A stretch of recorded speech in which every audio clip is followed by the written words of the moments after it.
आज मुख्यमंत्र्यांच्या अध्यक्षतेखाली बिबट्याचा खूप मोठ्या प्रमाणावर जो काही एकंदरीत संख्या वाढलेली आहे आणि अनेक लोकांचे जीव गेलेले आहेत, मुलांचे गेलेत, मुलींचे गेलेत आणि खूप भीतीचं वातावरण विशेषतः महाराष्ट्रातल्या अनेक भागात, नावच घ्यायची म्हटलं तर पुणे जिल्हा, अहिल्यानगर जिल्हा, नाशिक जिल्हा, कोकणचा आपला रत्नागिरी आणि तिकडचाही काही भाग असा वेगवेगळ्या भागामध्ये जिकडं बिबट्यांची संख्या वाढतीये.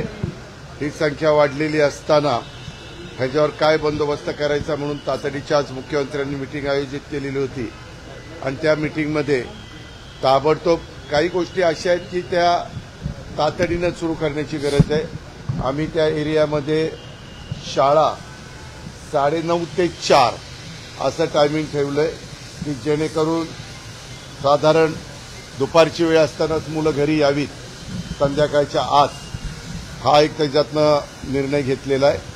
दुसरं म्हणजे तिथले पिंजरे आणि बाकीच्या कामाला जसं पुण्यामध्ये 11.5 कोटी रुपये दिले तसं अहिल्यानगर, नाशिक आणि त्या सगळ्या भागामध्ये जो काही निधी लागेल तो तातडीनं उपलब्ध करून देण्याच्याबद्दलच्या सूचना देण्यात आलेल्या आहेत. याबद्दल तिथले एसपी, पुण्याच्या जवळचे सीपी यांनी पण गस्त वाढवावी अशाही पद्धतीच्या सूचना आजच्या मीटिंगमध्ये देण्यात आलेल्या आहेत.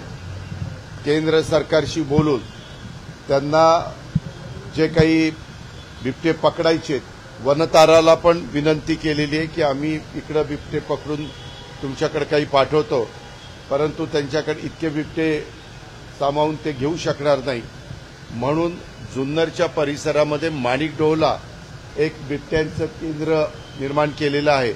तशा पद्धतीनं 2 सेंटर ही बिबट्यांची सुरू करायची आणि त्याच्यामध्ये जे बिबटे पकडून ते तिकडे न्यायचे, त्याच्यामध्ये ठेवायचे